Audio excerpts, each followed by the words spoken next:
Okay, this is Samuel Kewa, one of the citizens of Papua New Guinea. Samuel Kewa, what is your opinion on the current reshuffling of the national government? Well, I'm so impressed. James Marape made a powerful, lucrative, transparent, good decision to do the reshuffle. That's the thing. Okay, Samuel Kewa, if you were the Prime Minister of this country, what is the first thing you would do? First thing is the constitutional rehabilitation. We have to revisit the Constitution, because our Constitution is the mingling of the truth and the lie. Like Section 45 of the Constitution explains that freedom of religion is giving loopholes for the Illuminati and Freemasons. Okay, the other thing, in the service delivery, I'm anxiously waiting for Marape to deliver. Peter O'Neill, the two reasons I didn't like Peter O'Neill is because he borrowed too much money. That's one. The other was he was so dictatorial. Prime ministers, they don't make laws. Prime ministers make policy. He was tampering on the Constitution section 140 to 145. He was tampering on the Constitution about the word of no confidence and election of the Prime Minister. And these laws, the Prime Minister must not influence. Go ahead. The Prime Minister must not influence the judicial branch of the government. Check and balance, separation of power. The legislative has to function itself, judicial has to function itself, and the executive has to function itself. The Prime Minister is the chairman of the National Executive Council. He has the power to fire any minister and appoint any minister. He has the right to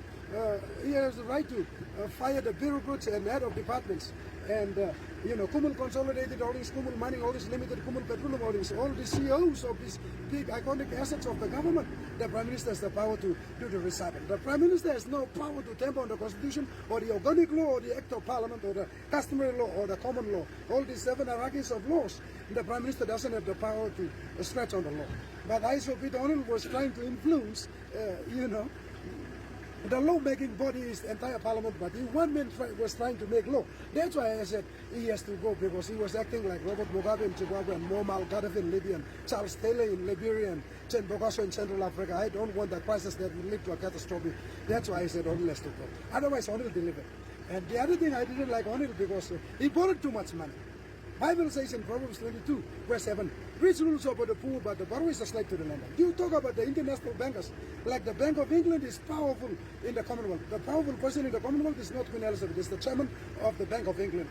The Bank of England is synonym. It's not the Bank of the British monarchy and the Crown. It's the private bank. The shareholders are synonym and they live in the invisible arena. They control the British Crown. So the banking institutions are more dangerous than standing army, like one of the founding fathers of the United States of America said in 1802, when America got independence from the colony of England under King George in 1776, July 4th, Thomas Jefferson was the first Secretary of State and the third President of the United States of America said, I don't fear the standing army with high-powered weapons fully loaded with ammunition, but I fear the private central bank owners. The money powers will take over the U.S., and kids of this country will walk up homeless in the continent that their fathers have conquered. The pilgrims migrated from Europe, especially British and other European countries, to America in 1620. 150 years later, they got independence in 1776, July 4th. However, when the President Woodrow Wilson was the President of the United States of America in 1918, December 23rd, he was selling the country to the banking oligarchs. So the powerful person on this planet is not the U.S. President, it's the chairman of the Federal Reserve Bank. The chairman of the Federal Reserve Bank controls the U.S. President.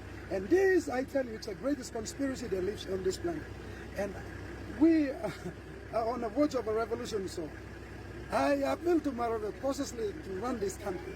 As he makes the right reshuffle by putting right ministers in different ministry portfolios, I congratulate him for his government, but he has to cautiously run the country. O'Neill delivered. O'Neill delivered much.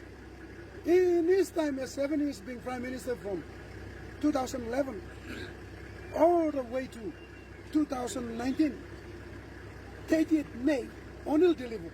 You talk about developments like in Port Moresby, from Jackson's International Opera to Parliament Flyover, O'Neill built it.